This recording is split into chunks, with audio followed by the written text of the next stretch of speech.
I will be talking about ophthalmic instruments. I have categorized them under various headings like instruments related to cataract, instruments related to DCT and DCR, enucleation instruments, evisceration instruments, instruments related to lid surgery, and miscellaneous instruments. Now coming to the cataract instruments. So when we start cataract surgery, the first thing we need to do is the betadine painting of the operative area followed by draping. After betadine painting and draping, the first thing we do is to put the speculum in the eye. There are three types of lid speculum. One is the universal eye speculum. The question that is asked here is why it is called universal eye speculum.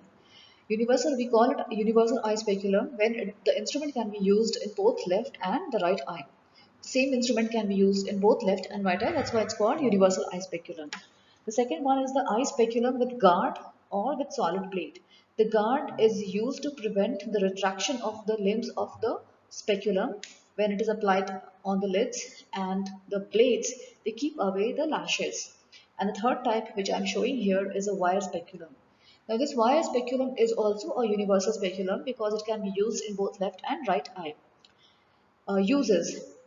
It's all common for all the three types of speculum. Uses to keep the lids apart during intraocular operations such as cataract surgery, glaucoma surgery, in extraocular surgeries like squint surgery, pterygium surgery, enucleation and evisceration operation, removal of conjunctival and corneal foreign bodies, cauterization of corneal ulcer, and examination of the eye in a patient with blepharospasm.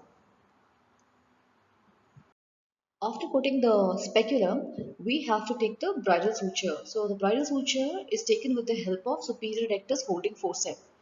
So the question that is asked here is, what is the name of the superior rectus holding forceps? Name the Indian scientist who has discovered it. So the name is Dastur superior rectus holding forceps. This is few examiners are fond of asking this question. The second question that is asked is the shape. The shape is it is S-shaped double curve near the tip. The length of the S-shaped double curve is important. It is 7.7 millimeter from the limb. It is 7.7 millimeter in length. Now, this is important because the superior rectus inserts at 7.7 millimeter from the limbus. So, accordingly, the length of the this S-shaped double curve is that much only, and it is a tooth forceps to grab hold of the superior rectus. So, uses it holds the superior rectus muscle while passing a brittle suture to stabilize the eyeball during any operation such as cataract surgery, glaucoma surgery, corneal surgery. So three questions are important here. One is the shape, second is the length of the S-shaped double curve, and third one is the name of the superior rectus holding forceps, which is the stool forceps. This is a Baracus needle holder, a spring action Baracus needle holder. It is available in various sizes with straight or curved tips, different shapes with or without locking system. Jaws of the needle holder are serrated to hold fine needles. Uses for passing sutures in conjunctiva, cornea, sclera, and extraocular muscles. This is a conjunctival scissor which is used to do peritomy, which is cutting of the conjunctiva and reflecting it before we expose sclera for incision. This is Castroviejo caliper. It is used to make measurements during squint surgery, ptosis, retinal detachment, and pars plana vitrectomy surgery. It is also used to measure corneal diameter and visible horizontal iris diameter. In cataract, we can measure the length of the incision with the help of Castroviejo caliper. So, after the step of peritomy, in which we have reflected the conjunctiva and we have exposed the sclera, we do incision. A frown-shaped incision is usually made in SICS with the help of Bard Parker knife. Now, after making the incision, we have to make the tunnel. The tunnel is made with the help of crescent knife. So here in the picture you can see this is crescent. It is a blunt tipped bevel up knife having sharp sides and tip. So the sides and the tips are sharp so that we can easily make the tunnel in the sclera. It is used to make tunnel incision in the sclera and cornea for phacoemulsification manual SICS, and sutureless trabeculectomy. So once the sclerocorneal tunnel is made with the help of crescent, we need to enter the anterior chamber. This entry from the tunnel into the anterior chamber is done with the help of keratome. So this picture here shows you the keratome. It is a diamond-shaped blade with a sharp apex and two cutting edges.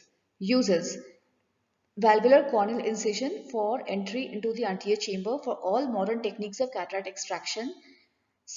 It creates a self-sealing incision for phaco and manual SICS. So it is important that the incision or the entry that is made in the anterior chamber is a self-sealing incision. So once we have entered the anterior chamber, we need to fill the anterior chamber with the viscoelastic substance to maintain the anterior chamber. So once the anterior chamber is maintained, we have to enter through the side port. So this is the side port entry blade. We make a side port entry with the help of this side port entry blade. It is a straight knife with a sharp pointed tip and cutting on one side only. Uses. It is used to make a small valvular clear corneal incision, commonly called a side port incision in phaco, SICS and other intraocular surgeries. So this is a cystitome needle. It is a 27 gauge needle attached to syringe or tuberculin syringe.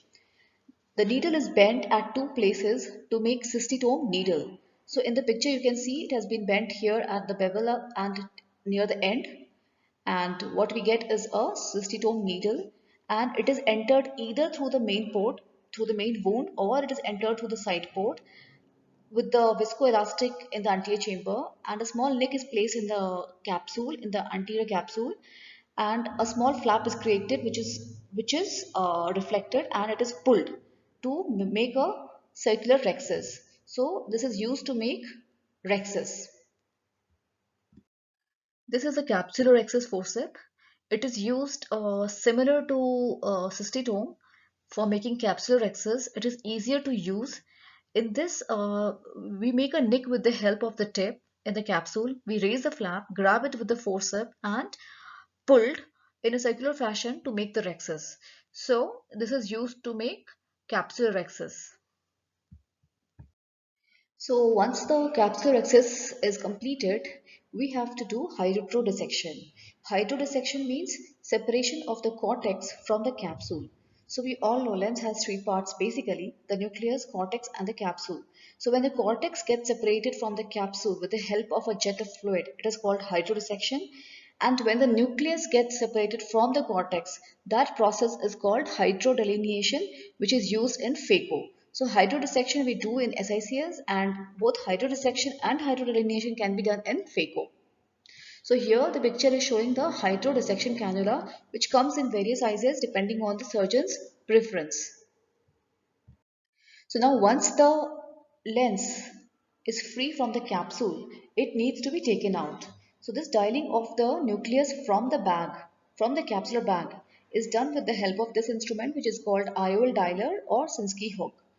So it can also be used to dial the, after taking out the cataract, when the bag is clear of cortex and the nucleus, and we have to place the lens IOL, rigid IOL in the bag. It is used to dial that rigid IOL in the bag. So this is the second use.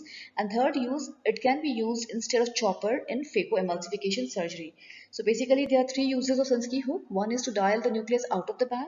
Second, to dial the lens rigid IOL inside the bag, and third, it can be used in phaco surgery as well instead of chopper. This is wire vectus. It is a wire loop attached to a metallic handle. It is used basically to remove nucleus from the anterior chamber to outside in ACCE or SICS surgery. Now in your book, it's mentioned it is used to remove a subluxated or dislocated lens anteriorly in ICCE technique, which is not so correct.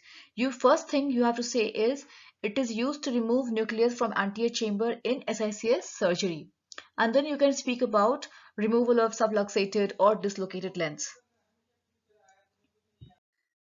This is a two-way irrigation and aspiration cannula, commonly called a Simcoe's cannula. It is available in various designs, commonly used as Simcoe's classical or reverse cannula. It is used for irrigation and aspiration of the lens matter in ECCE surgeries, which is SICS, and second is aspiration of hyphema. Now, it will be good if you just do a little research on this Simcoe cannula. Where are the where are the ports for aspiration?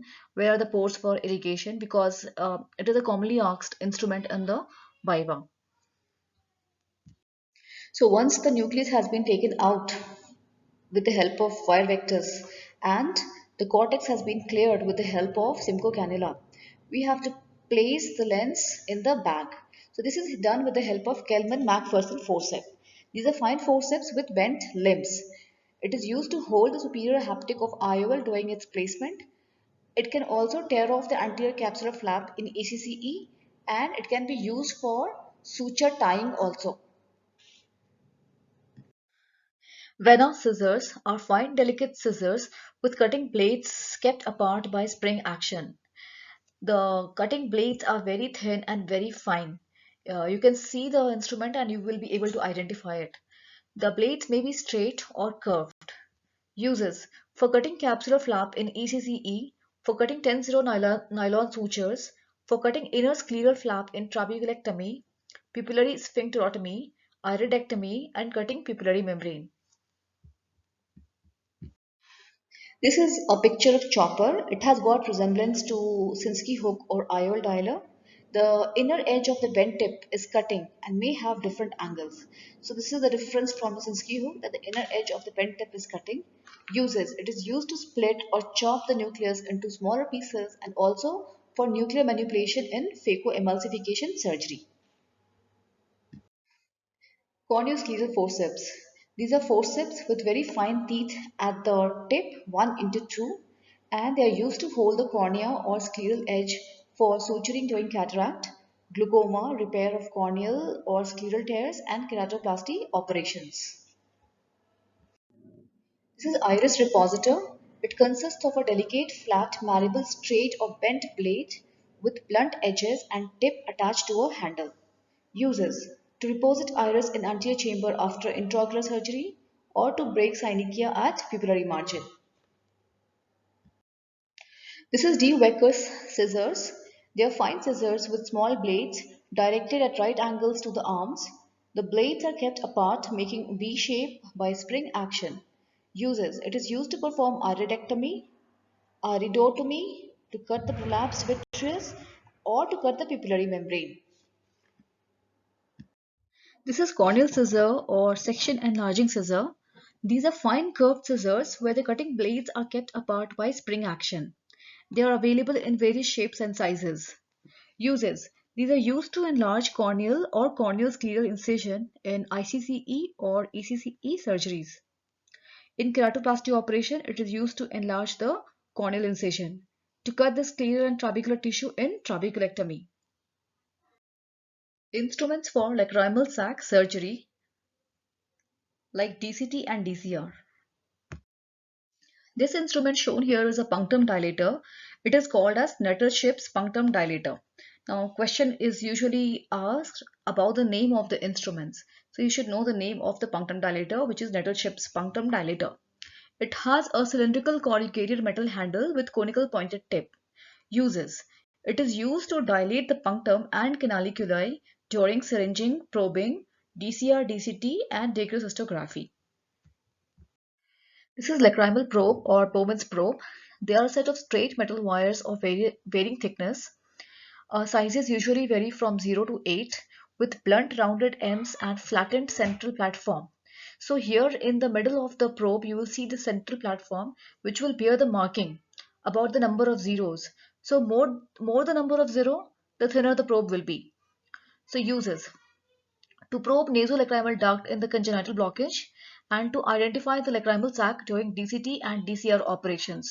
So you should know the method of probing, which is commonly asked in the Viva. This picture showing here is a lacrimal cannula. It is a long curved hypodermic needle with blunt tip. Uses: for syringing lacrimal passages, as AC cannula for putting air, trypan blue dye, pilocarpine, balanced salt solution in intraocular surgery. So when we are operating on the lacrimal sac, after putting anesthesia, after giving anesthesia, we have to put an incision. So the incision is usually a straight incision, or it can be a curved incision along the anterior lacrimal crest. So the incision is given medial to the medial canthus. After the skin incision, we can use this instrument which is called cat's paw lacrimal wound retractor to retract the skin and expose the medial palpebral ligament and the deeper tissues. So this is a fork-like instrument with terminals bent inward as shown in the picture, uses to retract skin during lacrimal sac and lid surgery. So there are few basic steps of decucystectomy. First is anesthesia. Second is a 8 millimeter incision medial to the medial canthus. Then the skin is retracted with the help of cat's paw retractor. Once we retract the skin, medial palpebral ligament is exposed, which needs to be cut with scissor. Once we cut it, anterior lacrimal crest is exposed, and based on that, we locate the lacrimal sac and we free the lacrimal sac. Once the lacrimal sac is freed, we have to grab it with the help of artery forceps and twist it 3 to 4 times so that the whole thing comes out. So once it comes out, we have to use this lacrimal sac dissector and curate. And we insert this into the nasolacrimal duct and we curate and remove all the infected material from there. So this is a lacrimal sac dissector and curate. It is a cylindrical instrument, one end of which is blunt, as you can see here. It is a blunt tipped dissector and the other end is curated. Uses in the lacrimal sac surgery. The first picture shown here is a bone chisel and second one is the hammer. Bone chisel is a blade having sharp cutting straight edge with one surface beveled, and hammer is a small steel hammer attached to a corrugated handle. Now both these instruments are used together. The hammer hits the bone chisel to cut the bones in DCR, which is a dacryocysto operation. Basic step of dacrocystectomy and dacrocystorhinostomy is same in the beginning.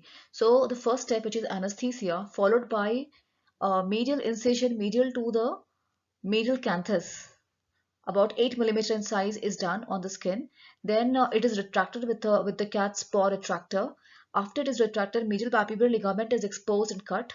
Once it is cut, the anterior lacrimal crest is located, and based on that, lacrimal sac is located and it is freed and dissected.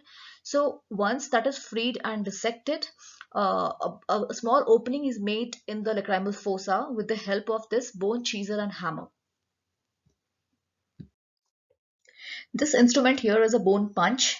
It is used to enlarge the bony opening during dacrocystorhinostomy operation by punching the bone from margins of the opening.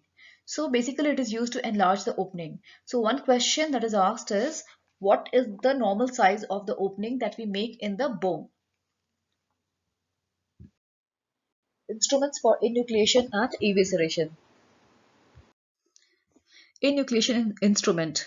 This is optic nerve guide, which is also called as enucleation spoon. It is a spoon-shaped instrument with a central cleavage. It is used to engage the optic nerve during enucleation. Now, when this instrument will be shown to you, you can be asked about enucleation surgeries. So, indication of enucleation. So, there are three indications. One is absolute indication, relative indication, and third one is the indication for eye donation. So, absolute indication is usually a malignant condition like retinoblastoma or malignant melanoma. Then relative indication is usually painful blind eye, and third one I have already told. So there are three indications and the steps of the enucleation can be also asked. This is enucleation scissor. It is a large, stout and strong scissor having a curved, sharp blades with blunt ends. It is used to cut optic nerve in enucleation operation. Now the steps of enucleation is, first thing that we do is 360-degree peritomy and removal of the Tenon's capsule. Once the sclera and the muscles are free of conjunctiva and the Tenon's capsule, we have to separate and cut all the muscles with the help of muscle hook. So all the 6 muscles are cut. Now the remaining eyeball is pushed pulled out with the help of speculum and scissor is taken behind the eyeball and the optic nerve is cut with the help of enucleation scissor. Just before we take this scissor, we have to take the enucleation scoop, and below that we have to cut the optic nerve. So these are the steps of enucleation surgery. This is evisceration spatula. It has small stout rectangular blade with convex surface and blunt edges attached to handle. It is used to separate uveal tissue from sclera during evisceration. Now, when evisceration instruments are being shown, you will be asked about the evisceration surgeries as well. Its indication. So indication is usually panophthalmitis, and you can also be asked about the various types of evisceration surgery, like frill evisceration and all. So what we do, the basic steps of evisceration is uh, first is 360-degree of peritomy, then a reflection of the Tenon's capsule 360-degree. So when these are done, we have to do through and through incision at the limbus and cut the cornea 360-degree with the help of sclerocorneal scissor. So the corneal button is removed out. Once the corneal button is removed out, everything in the eye is removed. So first we have to separate the uvea from the sclera. This is done with the help of evisceration spatula. This instrument shown here is evisceration curette. It consists of an oval or rounded shallow cup with blunt margins attached to a stout handle.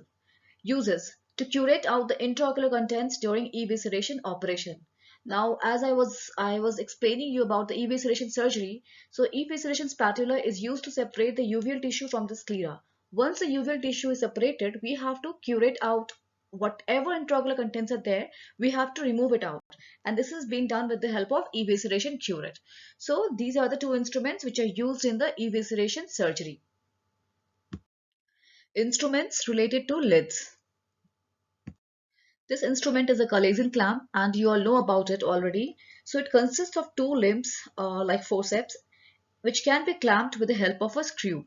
The tip of one limb is flattened in the form of a round disc, while the tip of the other arm has a small circular ring.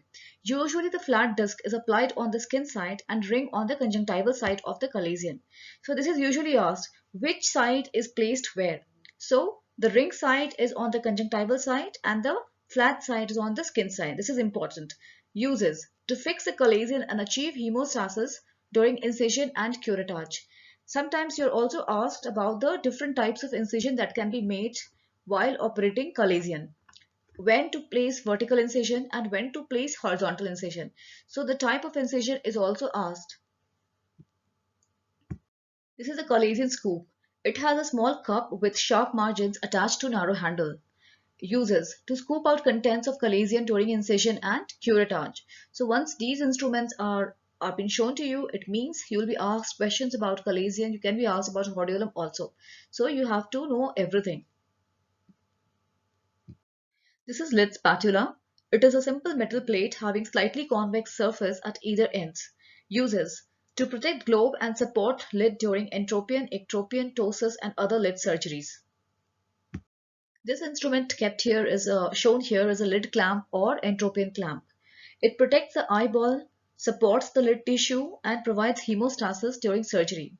It is used in lid surgery like entropion and ectropion. Now here in the picture, the drawing, it has been described in detail. So you can see here U-shaped rim, which is kept on the skin side. D-shaped plate is kept on the conjunctival side. It has a screw and it has a handle on and the handle should be kept on the temporal side. So this is the description of the lid clamp. This is ptosis clamp. It is like a forceps with J-shaped ends having internal serrations. The clamp has a locking mechanism. It is used to hold levator palpebrae superioris muscle during ptosis surgery. Miscellaneous instruments used in ophthal. This is a muscle hook or a strabismus hook. It is similar to the lens expressor in appearance but has a blunt guarding knob at the end. So please notice this blunt knob at the end, which prevents muscle slippage.